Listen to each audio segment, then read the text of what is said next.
Over the last 25 years, I've had the privilege of interviewing and highlighting some truly interesting people. Everyone who is anyone, both the famous and the infamous. From presidents and their first ladies to kings and queens, movie stars and pop stars, captains of industry, heads of state, sports personalities, innovative entrepreneurs, and some pretty fascinating everyday people. Today, I am proud to introduce you to Dr. Phyllis Heffner, a child psychiatrist who applies functional and integrative psychiatry to help people in all stages of their lives. Dr. Heffner, it's a pleasure to talk to you today. And of course, I have to start with the obvious. Why did you want to become a child psychiatrist? I've always liked working with children. Hmm. And in fact, I really initially went to medical school thinking I was going to be a neonatologist working with newborns. Okay. Emotionally, I couldn't tolerate dying children. I But understand that. kids have so many problems and they're sicker today than they ever have. And so I was drawn to, I was debating between developmental pediatrics and child psychiatry. And when I looked at the two of them, child psychiatry just had much more to offer to help kids. And you want to be able to help children as they grow through all the stages of their lives, as I mentioned earlier. Do you have some sort of specialty as a psychiatrist? I practice what I call functional and integrative psychiatry, which means I'm looking for the underlying causes for people's psychiatric symptoms. I'm not just taking someone comes to me saying they're depressed. I'm not just saying you have depression. I'm saying, okay, is there something else that's causing it? Hmm. Could it be an infection? Could it be a gut issue? Could it be a hormonal issue? Could it be a toxin? Could it be something else? And so I'm looking for that. That's what I mainly do. My other big priority is to try to find a way to treat their problems using the most limited amount of medication possible. Meaning, if I don't need medicine, I don't want to use medicine. I want to use other things. That's the integrative part. And I understand that you own a practice that is branded or considered holistic. Is that how that feeds into it? So That is that you don't integrate foreign substances into the body unless it's absolutely necessary. correct. Absolutely. And holistic means I'm looking at the whole person, not just one part like their depression. I'm looking at, is their digestive system working well? Is their hormonal system working well? Are they having immune system problems? All those things affect the brain, but the brain also affects all that stuff. So I need to make sure that everything is working well. If you introduce, foreign substances that cause other problems, sometimes you're creating even more issues. Yes, I actually recall for many, many years physically, I was overweight, and I attributed the fatigue and the sore joints and the shortness of breath to weight loss, to the being overweight. Once I had a control over the weight and had lost the weight, when I started to still have some of those same symptoms, I knew it was something else. And we discovered that it was heart disease. And so my heart disease had been masked all those years Mhm. by the weight. And your holistic approach of looking at the whole person is designed to unmask what's hidden. Am I correct? That's exactly what it is. I do a lot of testing, and it's amazing how many times I find that someone has Lyme disease or they have problems with their gut that they, never found out the reason for. That all the other doctors said, "There's nothing here; it's in your head," Wow. or, or mold issues. So I'm finding so many different things, and a lot of the times people have been to lots of other doctors, and they just tried to treat symptoms, and they weren't getting better.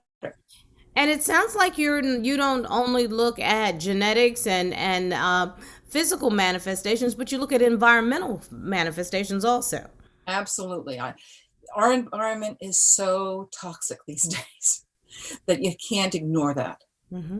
And, I'm finding so many different environmental issues. Genetics important, physiological is important, but environmental, if you forget that, you're missing many things. Yes, indeed. What would you say separates this kind of practice from others in your field? Most psychiatrists never look at anything other than the symptoms. Okay. Yeah. Technically, by the DSM-5, which is the way psychiatrists are supposed to diagnose people, it goes by just symptoms. It doesn't go at all by what's causing it. And it does say you have to rule out the medical, but the medical rule out is so minimal that it misses the majority of issues. And so, Doctor, it begs the question, how do you think this approach has made an impact on children's lives since you actually started practicing? I think there's my initial practice, my first 24 years was conventional psychiatry. And the reason I changed over was because I was seeing it wasn't really making that much of a difference. Mm-hmm. What I see with this is, kids are getting better, kids are feeling better, their families are feeling better. I have so many parents these days that are thanking me because, their child is just doing better than they had before. I see a lot of kids these days with what's called PANS and PANDAS. Okay. Pediatric acute onset autoimmune neuropsychiatric symptom. So it's a really serious condition in which after some kind of infection or toxin, the body starts attacking the brain, and it can cause kids to have very severe sudden onset obsessive compulsive disordered symptoms, anxiety, eating disorders, rages and anger outbursts, tics, twitches, concentration and learning difficulties, and it's sudden. And they never had it before. And, this is a long-term condition, but can be managed for the most part. Mm-hmm. But most doctors look at each individual symptom and try to treat it individually. And I have so many families these days that their children are doing much, much better. They're getting back to almost their normal selves again. Dr. Heffner, we've been living under a pandemic for the last year. And I have been reading that to a certain extent, we have overlooked the impact of this pandemic on children. So I wonder if I could pick your brain for just a moment right now. And have you found that yourself, and what insight can you share? I definitely see that. A large number of the children that I see, and this is children as well as adolescents, they are not doing well with the virtual schooling. They're not doing well being separated from their friends. Some of them are just very, very anxious about, getting sick as well. Mm-hmm. But then I have other ones that, because teenagers especially tend to feel invulnerable, they feel like that they should be able to do, whatever they want, and they're putting themselves and their families at risk too. So it's a two-way street, but absolutely it affects them terribly. And more kids are coming in with depression and anxiety, a lot of which is related to not being in school, not being with their friends, not being able to do things, but some of their families are keeping them in the house all day long, all the time. A lot of the kids that I can't tell how much of it is just the COVID stuff and how much is stuff that was already in the child that is, getting worsened. Mm-hmm. But it is a very big issue. I have a teenager, a 15-year-old son, and he really flourishes in a individual learning environment. He's very social, and a very popular young man, but he enjoys school so much, and he gets his enjoyment out of being successful in school, but he doesn't obsess about it. And so I'm glad that he has a very good balance in that, because I still do have to say, put the phone down every now and again. So that makes me happy that he's still a kid. Yeah, well, that's important. What I see with a lot of the kids is the virtual schooling may give them the academics. A lot of them don't have the self-discipline to be able to turn off the other parts of the computer or other things that are around their house. There's not separation between home and school. And they don't get any of the fun parts of school. They don't get the social interactions. They don't get the things that happen, in the hall rooms or in the lunchroom, or even the fun things that teachers sometimes do that aren't just academic. Mm-hmm. And so for the kids that aren't really that self-motivated the way your son is, that makes it really hard too. They're just turning off. That's what I've been told. And so I continue to be fascinated by this, especially as a new mother of a teenager. I want to make sure that I keep up. As we talk this through, I have to imagine that you now are considered a mentor in your area. Have you had your own mentors throughout your career? I have. My current mentor is Neil Nathan, MD. He's a family practitioner, but works with people with chronic, serious, complex diseases.